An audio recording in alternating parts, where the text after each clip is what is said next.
Hello, friends, and welcome back to Stories About Entitled People. All right, let's dive into our next story where a determined Karen decides she's got a brilliant DIY hack to fix her carpet. Just paint over the stain. When the entire staff tries to talk her out of it, she doubles down. Spoiler alert, it goes exactly as horribly as you'd expect. But before we begin, best way to support our channel is to leave comments, like, and subscribe with the turned-on bell so you don't miss the new video every single day. Here we go. I painted my carpet, so you owe me all new carpet now. Years ago, I worked in a big home improvement store everyone in the U.S. would know. My good friend worked in the paint department. One Saturday, Karen came in with some carpet threads asking that it be color matched for paint. When my friend asked her which finish she wanted for the paint, flat, semi-gloss, satin, etc., she asked him which finish works best on carpet. Confused, my friend asked her to explain further. At that point, Karen told him that she spilled wine on her carpet, it wouldn't come out, so she needed to paint her carpet. My friend tried to explain to her for over an hour that no, you cannot paint carpet, and he eventually just refuses to mix the paint color for her. So of course Karen gets the manager and starts yelling her head off, telling everyone that she knows for certain that you can paint fabrics.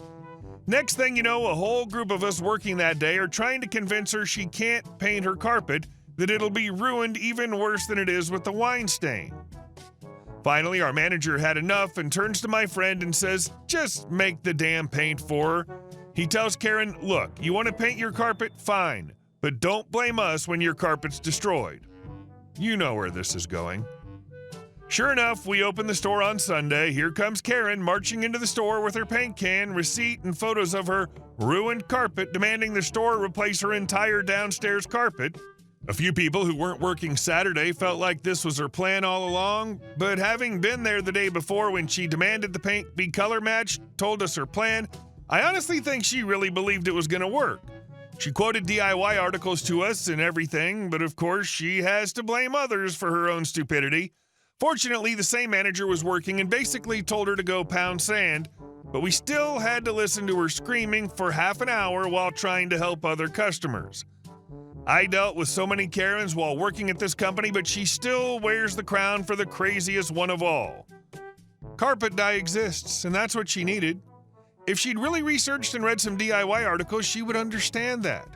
Karen didn't read crap. Karen's just stupid.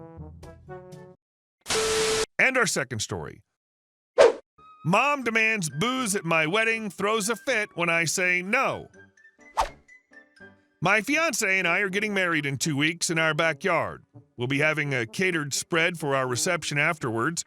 We decided to have a dry wedding for 2 reasons. My mom has problems with alcohol, who's known for making a scene when she gets drunk, and my fiance has a brother who binge drinks and has had alcohol poisoning on more than one occasion.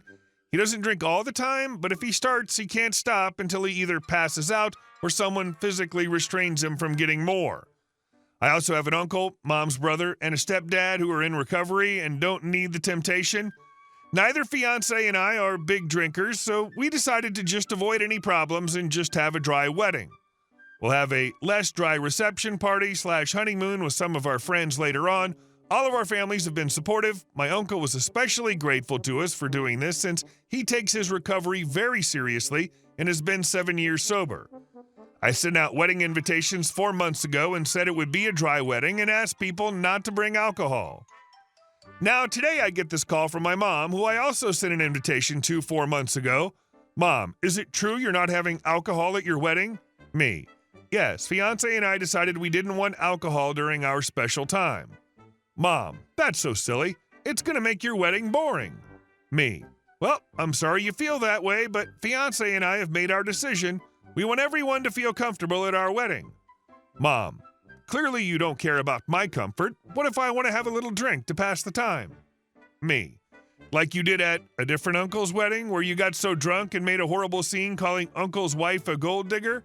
Mom. It wasn't my fault. They made the drinks there too strong. Me. Right. I really wish you would address this need to have alcohol wherever you go. Mom. I don't need to have alcohol. I just think your wedding will be boring without it. You want to have a fun wedding, don't you? Me. It will be a fun wedding. We don't need alcohol to have fun. Mom. This is so stupid. Why should everyone else be punished just to make it comfortable for a few people?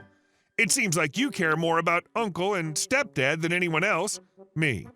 Or maybe I just want to avoid any scenes. Mom, I just told you that wasn't my fault. Me, just like your DUI isn't your fault? Mom, how dare you bring up that difficult time in my life? I was going through a lot emotionally. What the hell is wrong with you kids? You need to mind your own business. If I want to drink, that's my business. Me, well, my wedding is my business. We don't want alcohol there. That's final. I can't stop you if you decide to pregame my wedding, but I've already made it clear to uncles and brothers that if you cause a scene, that you're to be made to leave. Mom starts crying. Why do you kids hate me so much? What did I ever do to deserve to be treated like this by my children? Me, are you really ready for me to go down that list? Mom, none of you understand. None of you will ever understand. I'm the mother of the bride. I should be treated better than this. Me, I think I've treated you pretty well during this process. I've acquiesced to your boyfriend, whom I don't even know, coming to my wedding. I even have given in to some of your other demands, so please tell me how you've been mistreated. Mom, you didn't invite me to go dress shopping. The mother of the bride always goes dress shopping with her daughter. I barely know fiancé because you never bring him around me. How do I know that you're marrying the right person? Me, that's because Aunt made my dress. Mom, sarcastically, well, isn't that just special? Me, sighing, as for the rest, I think you know why. We aren't really close enough for you to have any say in who my significant other is. Honestly, Mom, I'm done with this conversation. If you really feel that strongly about this, I'll understand if you don't want to attend my wedding. Mom, oh, I bet you would like that, wouldn't you? One way or another, you will respect me as your mother. Me, sure, Mom, I'm hanging up now. Bye. Spoke to my dad and her brother. My uncle thinks her drinking's getting really bad again and has been wanting to hold an intervention. I told him I'm focused on the wedding right now, but that I definitely agree this was out of line and something needs to be done. I don't want her ruining my wedding, but I'm also tired of dealing with this. Update. I sent a text reiterating the rules. She said she knows where she isn't welcome and said she won't attend.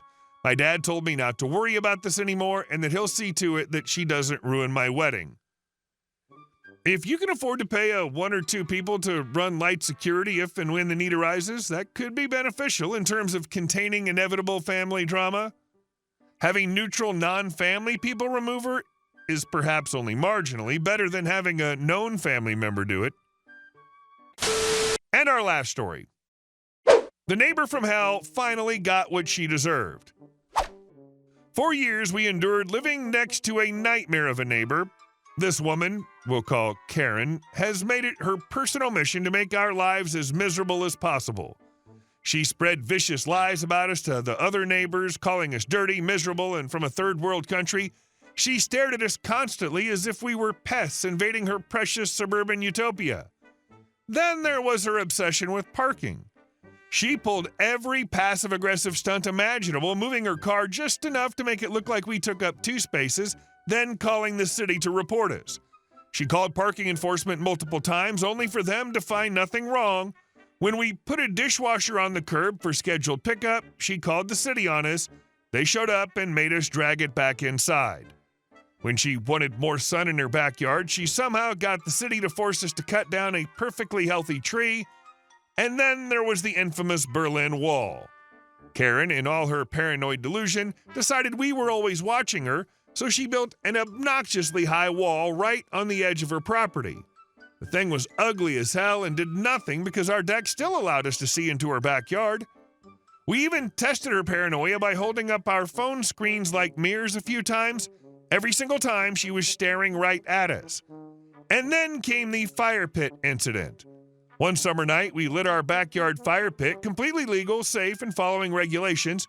Karen, sitting on her 3rd-floor patio drinking wine, suddenly whipped out her phone and started recording us, screaming that she was calling the fire department.